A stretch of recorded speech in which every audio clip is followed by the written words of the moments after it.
안녕하세요. 오늘의 데일리 뉴스레터에 오신 것을 환영합니다.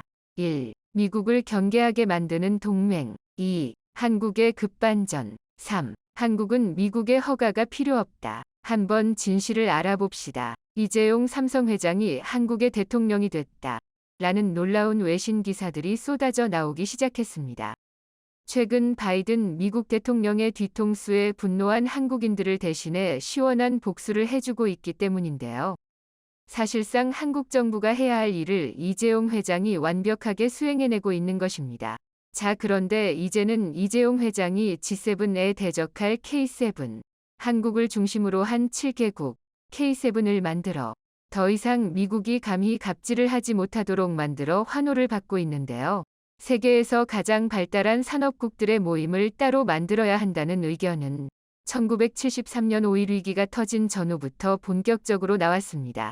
1973년 3월 25일 미국의 재무장관 조지 슐츠가 서독 재무장관 헬무트 슈미츠, 프랑스의 발레리 지스카르 데스탱 당시 재무장관, 영국의 안토니 바버의 제안을 받아 각국의 재무장관들이 모여 회의를 열기로 협의하였고, 이 아이디어가 당시 미국 대통령 리처드 닉슨의 귀에 들어가면서 이 회의는 백악관의 도서관에서 열리게 됩니다. 이렇게 모인 4개국의 국가들은 도서관 그룹이라고 불렸습니다. 1973년 중반에는 슐츠 장관이 일본이 도서관 그룹에 새롭게 추가될 것을 제안하였고, 이 제안을 나머지 3개국이 동의하면서 일본이 새롭게 가입하게 되었습니다. 이때부터 미국, 일본, 독일, 영국, 프랑스 2~5개국이 모여 회의를 열었으며 이를 G5라고 불렀습니다.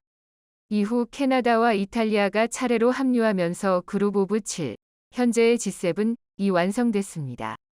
자, 그런데 한국은 이미 G7 중 이탈리아의 GDP를 추월했고, 최근에는 미래의 가장 유망한 산업으로 꼽히는 2차 전지 분야에서 핵심 부품인 양극재와 음극재, 여기에 배터리 완성품까지 한국이 전 세계 공급망을 싹쓸이하며 압도적인 세계 1위로 등극했습니다. 뿐만 아니라 최근 몇 년 동안 선진국 중 가장 빠른 무기 수출 성장률을 보이며 세계 최고의 첨단 무기 제작국으로 거듭난 데다 조선, 전기차 분야에서도 세계 최고라 평가받고 있죠. 이미 한물간 캐나다, 독일, 영국, 일본, 이탈리아 등에 비해 한국이 압도적으로 강력한 국가가 되었음에도 바이든은 끝내 한국을 G7에 받아주지 않겠다는 충격적인 발표를 최근 했습니다. 일각에서는 미국이 G7을 사실상 미국의 꼭두각시로 만들었고, G7을 이용해 미국에 대적하는 국가들을 공격하고 있다고 말하고 있습니다. 네, 그렇습니다. 세계에서 가장 강력한 7개국이 모여 더 평화롭고 더 발전하는 세계 경제를 만들자는 취지는 이미 쓰레기통에 버린 지 오래고 미국이 원하는 것을 얻기 위한 도구로 전락해버렸습니다. 현재 바이든에게 최대의 적은 중국과 러시아죠. 이에 바이든은 G7을 이용해 중국과 러시아를 전방위적으로 압박하기 시작했습니다. G7 정상들은 바이든의 뜻을 받들어 미국이 원하는 내용을 그대로 성명서로 채택한 것인데요.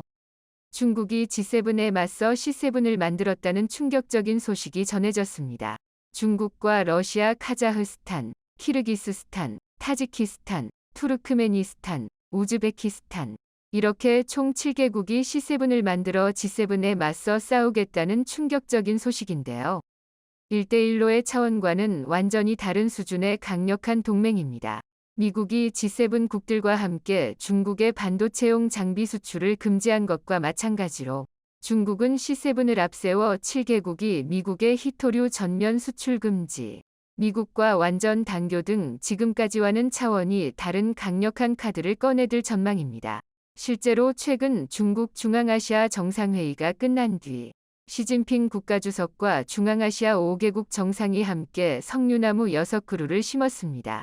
그러면서 이 6개의 나무에 대해 중국과 중앙아시아의 천년 우호 교류의 증거이자 중국과 중앙아시아의 긴밀한 단결과 협력을 상징하고 양측 관계의 밝은 미래에 대한 기대를 담은 것이라 선포하며 G7에 대적하는 C7위 출연을 알렸습니다.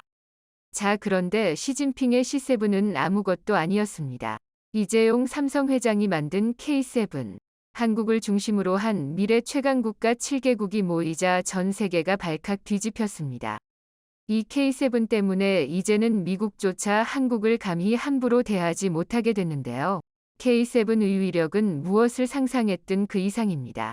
한국에서는 이재용 삼성회장을 중심으로 현대차그룹, 한화그룹, SK그룹, LG그룹 등이 포함됐습니다. 이렇게 결성된 한국과 가장 먼저 손을 잡은 국가는 바로 세계에서 가장 똑똑한 민족이라 불리는 유대인의 나라 이스라엘. 여기에 동남아에서 가장 빠르게 성장 중인 베트남, 최근 중국 인구수를 추월하며 세계 인구 대국 1위로 등극한 인도, 미국산 무기 대신 한국산 무기로 자국 군대를 도배시킨 폴란드, 미국이 아닌 한국의 리튬과 같은 미래 핵심 광물을 몰아주기로 결정한 호주. 마지막으로 이재용 회장을 만날 때마다 오나의 베스트 프렌드라고 부르며 한국 건설 기업들의 수백조 원의 수주를 몰아주는 빈살만 왕세자의 나라 사우디까지. 이렇게 강력한 7개국이 한국의 이재용 회장을 중심으로 K7을 만들려 하고 있습니다. 이 7개 국가들은 연관성이 없어 보이지만 너무나 명확한 공통점이 있습니다. 네, 바로 미국과 우방국 관계이지만 미국의 갑질에 골머리를 썩고 있죠. 사우디도 해마다 미국에서 천문학적인 무기를 사들이며 좋은 관계를 유지하고 있지만 바이든은 사우디에 중국과 관계를 완전히 끊어버려라. 그렇지 않으면 배신자로 간주한다. 미국 경제를 위해 석유값을 낮춰라 등의 말도 안 되는 요구를 받고 있어 골머리를 썩고 있습니다. 한국도 바이든의 수도업이 뒤통수를 맞아 심각한 손실을 입고 있습니다. 현대차그룹이 100억 달러 이상을 미국에 투자한다는 사실을 발표할 수 있어 너무나 기쁩니다. 다시 한번 미국을 선택해 주신 정의선 회장에게 감사의 뜻을 전합니다. 미국은 현대차를 실망시키지 않을 것입니다. 라고 한국에서 발표한 뒤 미국에 돌아가자마자 현대차를 쏙 빼놓고 미국 전기차에만 보조금을 주어 현대차의 미국 판매량이 급감하게 만든 것을 시작으로 한국의 대표 반도체 기업인 삼성과 SK가 미국에 수백조 원에 달하는 투자를 발표한 직후에 바이든 행정부는 반도체 보조금을 받고 싶으면 공장 직원과 공장 건설 노동자 등을 위한 보육 지원 방안을 제출하라. 그리고 초과 수익은 미국 정부에 공유할 것을 약속하고 수율 등 기밀 정보도 모두 내놓아라. 그렇지 않으면 보조금을 안 줄 수 있다. 라는 더 황당한 발표를 했습니다. 어이가 없죠. 이에 이재용 회장을 중심으로 정의선 현대차 회장, 그리고 한화, LG 등이 한국의 대표로 하여 이스라엘, 사우디, 베트남, 인도, 폴란드, 호주 등의 대표 기업들과 세계에서 가장 강력한 글로벌 네트워크를 구축했고 이를 사람들은 K7이라 부르기 시작했습니다. 한국을 중심으로 세계에서 가장 강력한 공급망을 구축한 것인데요. 세계에서 가장 돈이 많은 사우디와 반도체 첨단 장비를 세계에서 가장 잘 만들 뿐만 아니라 미래 산업을 좌지우지하는 거대 벤처기업 수천 개를 보유한 데다 미국 정재계 인사들을 모두 장악한 이스라엘. 최근 중국의 인구마저 따라잡으며 인구 대국 1위로 등극했을 뿐 아니라 한국보다 치열한 교육열로 매년 수백만 명에 달하는 IT 천재들을 배출하며 세계 최강국이 되어가고 있는 인도. 회토류와 리튬 등 미래 산업에 필요한 핵심 광물들이 너무나도 풍부한 호주 등 7개국 대표 기업들이 한국의 K7에 합류하자 놀라운 일이 벌어지기 시작했습니다. 더 이상 바이든이 이 K7 국가들의 뒤통수를 칠 수 없는 것은 물론 일각에서는 조만간 K7이 G7보다 더 강력한 영향력을 행사할 수 있다고 주장했습니다. 한국을 막대하던 중국도 초비상이 걸렸습니다. G7 정상회의가 끝난 직후인 오늘 중국에서 네이버 포털 사이트 접속이 차단됐습니다. 중국에서 한국 업체의 사이트가 모두 막힌 건 사드 보복 조치가 이어지던 2019년 이후 4년여 만입니다. 중국은 따로 이유를 밝히지 않았는데 중국이 본격적인 보복 조치에 나서는 게 아니냐는 분석도 나옵니다. 중국에서는 현재 인터넷에서 네이버를 검색해도 열리지 않습니다. 흰색 창에 바로가기라고 뜨지만 연결되지 않습니다. 중국에선 오전부터 국내 최대 포털 사이트 네이버의 접속이 차단됐습니다. 그동안 개인 의견을 적을 수 있는 네이버 카페와 블로그 서비스는 차단돼 있었지만 단순 뉴스 검색까지 막은 건 이번이 처음입니다. 장혜영 중국 한인회 부회장은 갑자기 네이버 접속이 안 되니까 황당했고요. 물어보시는 분들도 계셨는데 저희도 답답한 상황이라고 호소했습니다. 사드 보복 조치 이후인 2019년 1월 포털 사이트 다음 카카오가 차단된 이후 4년 4개월 만에 한국 사이트가 모두 차단된 셈입니다. 중국에선 이미 구글, 야후 등 해외 주요 포털은 만리방화벽에 차단됐습니다. 중국 당국은 네이버 차단 관련 어떤 입장도 내놓지 않고 있는 상황인데요. 최근 중국 정부가 중국 내에서 삼성 제품을 사지 말라고 종용하며 삼성의 중국 내 점유율을 확 깎아놓은 것을 미루어 봤을 때 이번에도 보복성 조치라고 밖에 해석할 수 없습니다. 최근 중국이 미국의 마이크론 제품에 대한 수입을 금지해버린 초강수를 띄운 가운데 한국의 삼성과 SK 하이닉스 제품 수입 금지를 다음 타깃으로 삼을 수 있다는 소식도 전해지고 있는데요. 그동안 중국이 삼성전자와 SK 하이닉스 한국 공장 앞에 헤드헌터를 파견해 한국 인력을 빼가기 위해 3에서 4배 연봉을 제시한 것이 발각됐습니다. 이렇게 빼내간 기술을 활용해 한국 메모리 반도체 기업들의 보복을 가해 쫓아내고 중국의 메모리 기업들이 대량 생산에 모두 중국산으로 대체한다는 충격적인 계획이 실현되고 있습니다. 그런데 이렇게 한국에 매번 충격적인 조치를 가하던 중국도 한국을 중심으로 한 K7 앞에서 얼마나 더 버틸 수 있을지 한번 지켜봐야겠습니다. 최근 삼성, 현대, LG의 시원한 복수가 공개되면서 미국이 큰 충격에 빠지자 바이든이 최후의 발악을 시작했습니다. 한국의 대규모 보복을 예고한 것인데요. 지금까지는 한국이 미국에 수십조짜리 공장을 짓게 만든 뒤 약속보다 보조금을 덜 주거나 조건을 까다롭게 만들어 한국 기업들이 미국에서 보조금을 소액만 받을 수 있도록 하는 방법으로 뒤통수를 쳤는데 이번에는 보조금을 아예 주지 않겠다며 폭탄 발표를 했습니다. 다른 일본 기업과 대만 기업에는 보조금을 왕창 퍼줬더니 한국에만 이렇게 큰 충격을 주고 있습니다. 자, 그런데 대반전이 일어났습니다. 바이든의 이러한 보복에도 한국 기업들은 시익 물결표 웃으며 바이든 면전에 그래? 할 수 있으면 해봐 라는 놀라운 반응을 보였는데요. 그 이유는 너무나도 놀라웠습니다. 한국이 숨겨둔 너무나도 강력한 한방은 무엇이었는지 바이든의 대규모 보조금 지원 약속을 다시 한번 믿고 현대차와 LG 에너지솔루션이 합작법인을 만들어 미국에 엄청난 투자를 발표했습니다. 현대차 그룹과 LG 에너지솔루션 37만 3,220, 2조 7천억 원을 투자해 2025년 가동을 목표로 미국 현지에 연간 약 30만 대 물량의 전기차 배터리셀 생산 공장을 짓기로 했습니다. 생산 규모는 약 30기가와트시 GWh로 고성능 순수 전기차 약 30만 대를 생산할 수 있는 엄청난 양인데요. 현대차그룹과 LG에너지솔루션이 투자 총액의 절반을 50%씩 출자하고 나머지 절반은 합작법인의 차입으로 마련하기로 했습니다. 이로써 LG는 북미의 가장 많은 배터리 생산 공장을 갖게 되었습니다. LG에너지솔루션의 이 8개 공장과 1, 2, 3차 현지 협력업체들까지 모두 고려하면 LG엔솔이 미국에서 창출한 고액연봉 일자리만 수백만 개에 달할 것으로 전망되고 있습니다. 바이든은 자신이 외교를 잘한 덕분에 한국 기업들이 미국에서 수백만 개가 넘는 양질의 일자리를 창출하고 있다고 자랑하고 있는데요. 자, 그런데 이렇게 고마운 한국 기업에 너무나도 충격적인 발표를 했습니다. 현대자동차 그룹과 LG에너지솔루션이 전기차 배터리셀 생산을 위한 북미 합작법인을 설립한 가운데 미국은 투자를 환영하면서도 추가 인센티브는 없을 것이라는 충격적인 발표를 했습니다. 브라이언 캠프 조지아 주지사실의 게리슨 더글러스 대변인은 26일 현지 시간 AP통신과의 인터뷰에서 이번 배터리 공장은 현대, 전기차 전체 공장 시설에 포함돼 있기 때문에 추가 인센티브, 감세 혜택은 없을 것이라고 선을 그었습니다. 너무나 황당한 소리죠. 그는 이번 배터리 공장에 투자될 43억 달러, 약 5조 7천억 원은 이미 투자가 확정된 55억 달러, 약 7조 2천억 원 위 일부이기 때문이라고 덧붙였습니다.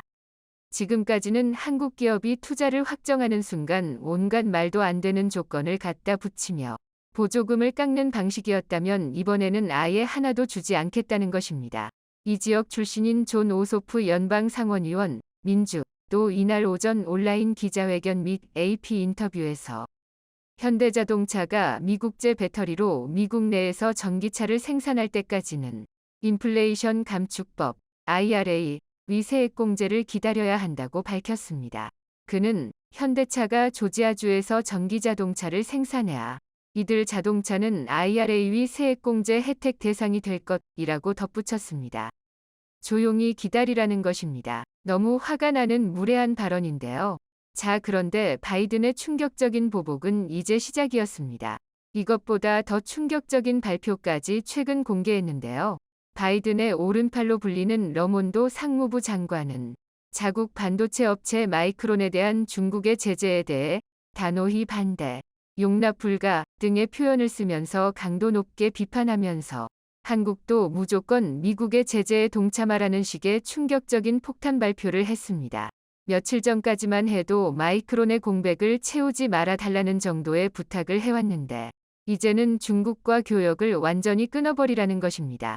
한국은 미국과 달리 중국에 대한 의존도가 50%에 달합니다. 특히 반도체의 경우 중국에 대한 의존도가 매우 높은데요. 한국의 이러한 지정학적 상황을 완전히 무시해버린 채 한국 경제가 박살이 나든 말든 중국과 교역을 끊어버리라는 충격적인 발표를 한 것입니다. 바이든은 중국의 마이크론 제재에 대해서 이것은 사실에 근거하지 않고 미국 기업 한 곳을 겨냥한 것이라면서 미국은 단호히 반대한다 라고 밝혔다고 블룸버그 통신 등이 보도했습니다. 그러면서 일관되게 밝힌 대로 우리는 이번 도전과 중국의 비시장적 관행과 관련된 모든 도전을 해결하기 위해 파트너 국가들과 긴밀하게 협력하고 있다고 말했습니다. 한국이 중국에서 마이크론의 빈자리를 채우지 않는 것은 물론 중국에 대한 반도체 수출을 완전히 끊어버릴 수도 있다는 것입니다. 그는 반도체 지원법상 투자는 미국 내 반도체 생산을 강화하기 위한 것이라면서 우리는 IPEF 국가들의 투자 참여를 환영한다. 우리는 일본, 한국, 싱가포르 등의 기업들이 반도체 지원법상 지원에 참여할 것으로 예상한다고 말했습니다. 중국과 교역을 끊어버리는 순간 한국의 경제 절반이 날아갑니다. 역사상 가장 충격적인 대공황을 겪는 것이 확정적인데도 미국은 한국이 중국과 교역을 완전히 끊어버리는 미국의 강력한 제재에 동참하도록 강요하고 있습니다. 한국이 중국에 팔지 못하게 될 엄청난 규모의 반도체 및 다른 제품들을 미국이 대신 사주는 것도 아니면서 미국은 한국의 무리한 요구를 강요하고 있는데요. 한국을 도와주기는커녕 한국 기업의 투자 확정 소식이 발표되자마자 보조금을 아예 안 주겠다는 폭탄 발표를 하고 있는 미국을 절대 믿을 수 없는 상황입니다. 자, 그런데 한국이 대반전을 만들었습니다. 바이든 면전에 대놓고 폭탄 발표를 했습니다. 삼성전자와 SK 하이닉스가 중국의 제재를 받은 미국 반도체 업체 마이크론의 시장 공백을 메우려 해도 한국 정부는 나서서 막지 않겠다는 입장을 시사했다고 파이낸셜 타임스가 보도했습니다. 파이낸셜 타임스는 한국은 자국 반도체 업체들이 중국의 마이크론 제재 이후 틈을 채울 수 있다는 신호를 보내고 있다는 제목의 기사에서 이같이 전했습니다. 장영진 산업통상자원부 1차관은 어제 출입기자 간담회에서 마이크론 제재에 따른 정부 대응과 관련해 정부가 이래라 저래라 할 수 있는 사항은 아니고 기업이 판단할 문제라며 기본적으로 삼성전자나 SK하이닉스는 글로벌 사업을 하니 양쪽을 감안해서 잘 판단하지 않을까 생각한다고 밝힌 바 있습니다. 이뿐만이 아닙니다. 미국의 대중 반도체 압박에 대해 중국이 마이크론 제재로 맞대응하며 미중 반도체 전쟁 2세 국면에 접어든 가운데 중국이 한국에 파격적인 제안을 해왔습니다. 사실상 중국이 반도체 문제에 대해 한국에 먼저 손을 내민 것인데요. 중국 상무부는 지난 26일 현지 시간 안덕근 산업통상자원부 통상교섭본부장과 왕원타오 중국 상무부장이 미국 디트로이트에서 열린 아펙 무역장관 회의에서 만나 회담한 뒤 양국의 반도체 협력을 특히 부각한 보도문을 27일 발표했습니다. 상무부는 양측이 산업망과 공급망 안정 수호 등에 대해 논의했다고 전하면서 반도체 분야를 특정해 양측은 반도체 산업망과 공급망 영역에서의 대화와 협력을 강화하는 데 동의했다고 주장했습니다.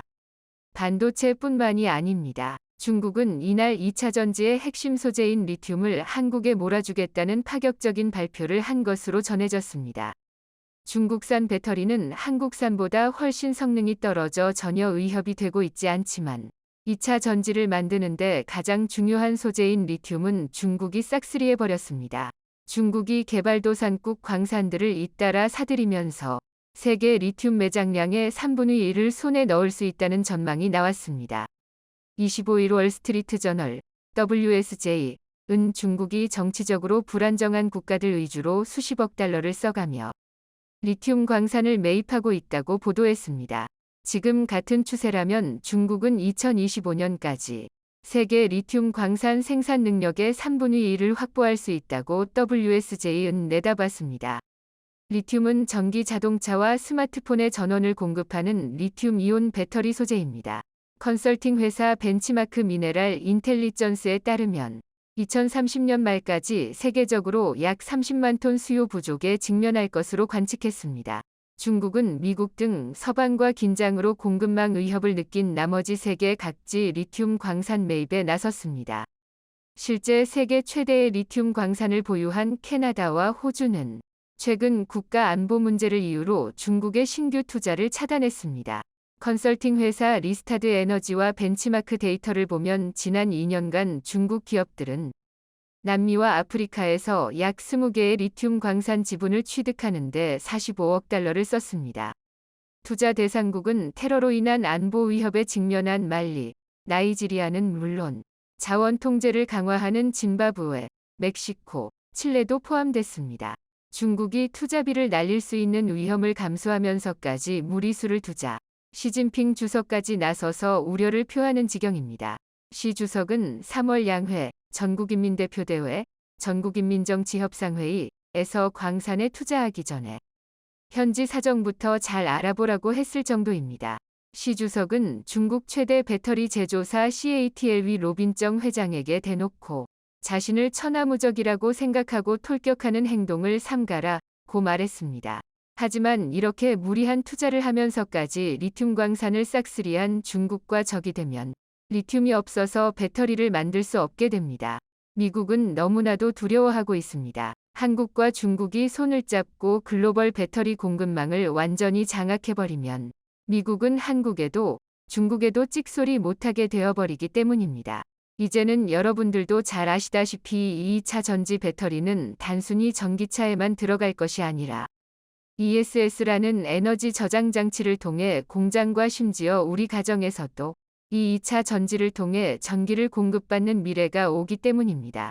우리 일상생활에 전기가 필요한 모든 곳에서 쓰인다는 소리죠. 2025년이면 메모리 반도체 시장 규모를 따라잡고 2030년이면 메모리 반도체 시장의 5배에 육박할 것이라는 2차 전지 시장. 심지어 리튬 배터리의 핵심 소재인 양극재, 음극재 시장 규모도 2030년이면 메모리 반도체 시장의 2배에 달할 것이라는 전망이 쏟아져 나오면서 글로벌 시장 게임 체인저로 각광받고 있는데요. 지구 역사상 가장 큰 규모의 2차 전지 시장을 한국과 중국이 손을 잡으면서 완전히 싹쓸이하게 되는 대반전의 그림이 만들어졌습니다. 최근 세계 최고 권위 학술지인 네이처 포토닉스의 한 연구 결과가 게재돼 세계 과학계가 발칵 뒤집혔습니다. 그 주인공은 한국 서울대의 연구팀이었는데요. 이 실험의 성공으로 인해 이제까지 알려진 것을 훨씬 뛰어넘는 고효율 에너지원을 발견해낸 것에 대해 크게 주목받고 있으며 민간 분야뿐만 아니라 군사 분야에서도 폭넓게 사용될 수 있어 눈길을 끌고 있습니다. 양자역학계에 새로운 바람을 불러일으킨다는 평가를 받고 있는 이 연구 결과에 대해 함께 알아보시겠습니다. 지난 22일 네이처 포토닉스에는 서울대 물리천문학부의 안경원 교수가 이끄는 연구팀이 발표한 빛으로 동작하는 초방사 양자 엔진에 대한 내용이 실렸습니다. 이번 연구 결과로 인해 지금까지 이론 수준의 아이디어에 그쳤던 양자 엔진에 대한 연구가 세계 최초로 실제 구현되면서 사실상 이론 단계에 그쳐 있던 양자역학을 이용한 기술이 실제로 가능할 것이라는 기대가 커지고 있습니다. 초방사, 양자역학 등 생소한 단어들이 등장하는 이 연구 결과가 어떤 일에 쓰이길래 화제가 된 것인지 자세히 알아보겠습니다. 먼저 이번 연구의 핵심적인 단어는 양자역학입니다. 최근 많은 분야에서 언급되고 있는 양자역학이란 원자, 분자 등 미시적인 물질 세계를 설명하는 현대 물리학의 기본 이론 중 하나인데요. 양자학의 권위자로 알려진 물리학자 파인만은 양자역학을 전부 이해했다고 생각한 것은 양자역학을 제대로 알지 못하는 것이다라는 말을 하기도 했는데요. 이 정도로 양자역학은 너무나도 어려운 영역이기에 기본적인 내용만 설명하기에 또 엄청난 시간이 필요하기에 여기서 설명할 수는 없습니다. 하지만 아주 간단히 말하자면 보이지도 않는 너무나도 작은 영역인 양자의 세계는 눈으로 보는 순간 바뀌어버리는 현실의 전통적인 물리법칙이 통하지 않는 세계입니다.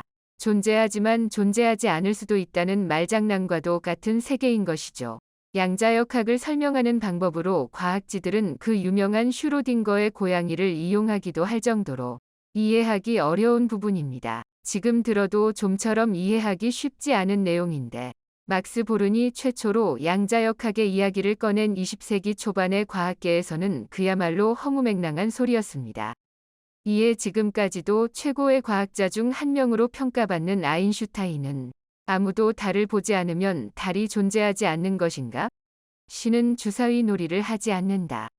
라는 말 등을 통해 양자역학은 절대 일어날 수 없는 일이라고까지 말했습니다. 하지만 현대 기술의 발전으로 인해 과학자들은 양자의 세계가 실제로 존재한다는 것을 알아냈고 이는 엄청난 기술 발전으로 이어지게 됩니다.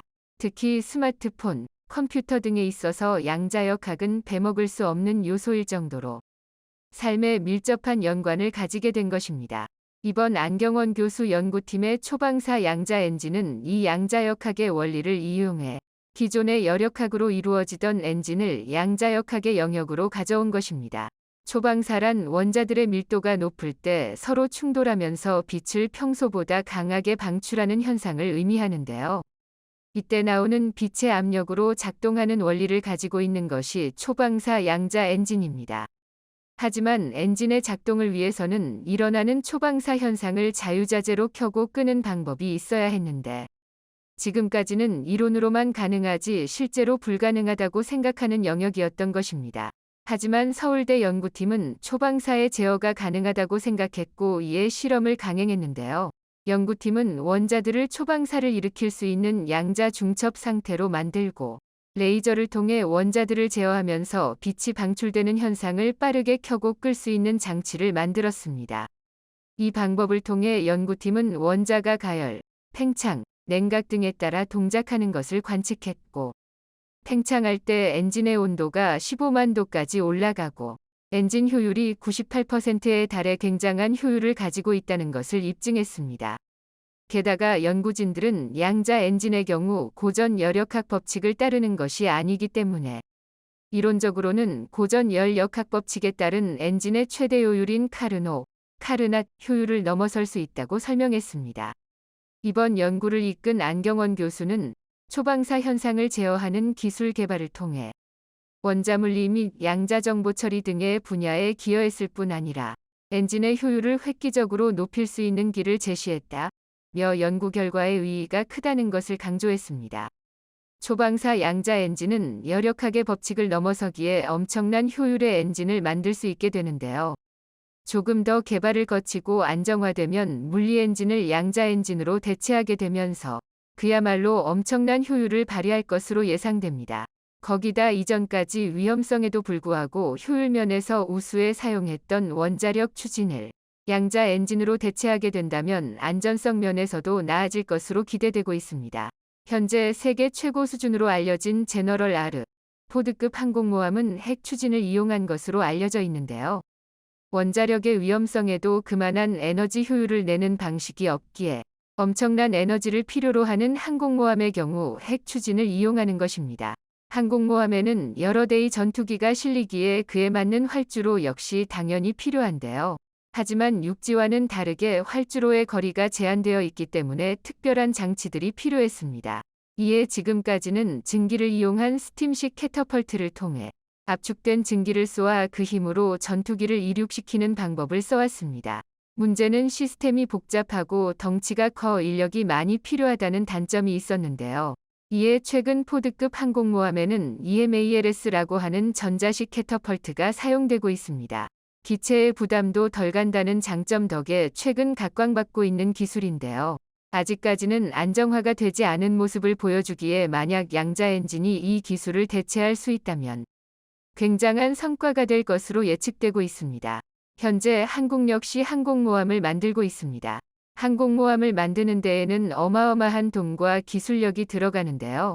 항공모함이 완성되어서도 문제입니다. 상상을 초월하는 운영비가 들어가기에 쉽게 만들지 못하는 것입니다.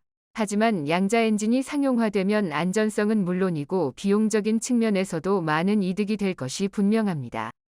항공모함을 운용하는 데 훨씬 부담이 덜 간다는 것이죠. 이에 SF 영화에서나 나올 법한 빛으로 움직이는 항공모함. 우주선도 더 이상 꿈만은 아니라는 것입니다. 안경원 교수 연구팀은 2017년에 초방사 현상을 구현했을 정도로 이 분야에 있어서는 굉장한 실력을 가지고 있는 것으로 알려져 왔습니다. 작년 초에는 초방사의 반대 개념인 초흡수 현상을 세계 최초로 구현하기도 했습니다. 초흡수 현상은 초빙사 상태의 원자들을 제어하면 시간이 역행하는 것처럼 변해 빛을 방출하는 초방사 때와는 반대로 빛을 빠르게 흡수할 수 있다는 개념을 이용하는 것인데요. 쉽게 말해 타임머신처럼 시간을 역행해버린다는 것입니다. 그리고 연구팀은 이 초흡수 현상을 이용하면 빛이 일반적 경우보다 10배 이상 빠르게 흡수된다는 것을 발견했습니다. 이 초흡수 현상을 응용하면 배터리에도 적용할 수 있는데요. 분자들이 많아지면 서로 겹치면서 에너지를 빠르게 흡수하기 때문에 배터리가 커지면 충전이 더 빨라진다는 것입니다. 이 이론은 이전까지만 해도 이론적으로만 가능하지 실제할 수 없다는 의견이 많았는데요. 연구 결과로 충전 속도가 실제로 차이가 있다는 것이 밝혀졌고, 이 기술이 발전하면 넘치는 에너지 수요에 대한 해결책이 될 것이라는 전망이 나오고 있습니다. 실제로 독일 메르세데스 벤츠사는 차세대 전기차 배터리 개발을 위해 미국 양자 컴퓨터 업체 사이컨턴과 손을 잡았으며 현대자동차 역시 미국 양자 컴퓨터 업체 아이온큐와 배터리 개발을 위해 손을 잡은 것으로 밝혀졌습니다. 이처럼 양자역학을 이용한 기술은 종합적으로 모든 분야에서 이루어지고 있는데요. 양자를 이용한 연구는 이미 방산업계 쪽에서도 활발하게 이루어지고 있었습니다. 미니 군비 확장 경쟁이라고 불릴 정도로 양자 레이더는 세계적으로 개발에 힘쓰고 있는 군사 기술입니다. 고전적인 전자기파를 사용하는 기존의 레이더와 달리 양자 상태를 이용함으로써 스텔스 기능이 있는 전투기까지 탐지 가능할 것으로 기대되는 미래 신기술입니다. 양자 레이더의 개념은 2008년 MIT 양자공학자 세스 로이드가 제안한 양자 조명에서 탄생했습니다. 양자 조명이란 양자학적으로 서로 간섭을 일으키는 두 개의 빗줄기를 양자 조명을 통해 탐지기와 표적에 서로 다른 빗줄기를 보내 기존 레이더에 잡히지 않는 표적의 움직임을 추적할 수 있다는 내용입니다. 2015년 이 이론이 실제로 가능하다는 것이 시연되면서 박차를 가하게 되는데요. 하지만 양자 레이더는 아직 치명적인 단점이 존재합니다. 애초에 스텔스의 경우 무기를 완전히 숨긴다는 개념이 아니라 레이더상에서 실제보다 훨씬 작게 나타내 적에게 착오를 일으키게 하는 것인데요. 문제는 양자 레이더에 잡히는 신호 역시 너무 작다는 것입니다. 거기다 탐지 범위도 너무 작기 때문에 연구자들은 언젠가 스텔스기를 탐지할 수 있겠지만 당장에는 불가능한 기술이고 너무 오래 걸리는 일이 될 것이라며 고민에 빠진 모습을 보이기도 했습니다. 하지만 최근 한국이 양자 레이더의 핵심 기술을 개발하면서 다시 한번 박차를 가하기 시작했습니다. 국방과학연구소는 최근 양자역학적 원리를 이용한 광파와 마이크로 간의 주파수를 양방향으로 변환하는 자성체 기반의 양자 주파수 변환 기술을 순수 국내 기술력으로 개발했다고 발표했습니다. 갖출 수 있도록 만들어주는 핵심적인 역할을 하는 것으로 알려졌습니다. 에드는 이번 연구에 대해 아직 기술의 성숙도와 주파수 변환에 대한 효율이 낮지만 양자 레이더 개발에 필요한 요소 기술을 실험적으로 구현했다는 데 의의가 크다고 발표했습니다. 양자 주파수 변환 기술은 양자 레이더뿐 아니라 미래 양자 네트워크로 구성된 다양한 무기체계 시스템에도 활용할 수 있을 것으로 예상됩니다. 물론 아직까지 양자에 대한 연구는 오랫동안 이어져야 하는 연구이며 상용화가 되려면 많은 부분이 보완, 발전되어야 할 것입니다. 하지만 이번 연구 성과처럼 조금씩 나아가다 보면 영화에서나 보던 일들이 실제로 일어날 것입니다. 컴퓨터와 반도체 영역을 넘어 이제는 모든 분야의 핵심 기술이 되어가고 있는 양자역학. 시청해 주셔서 감사합니다.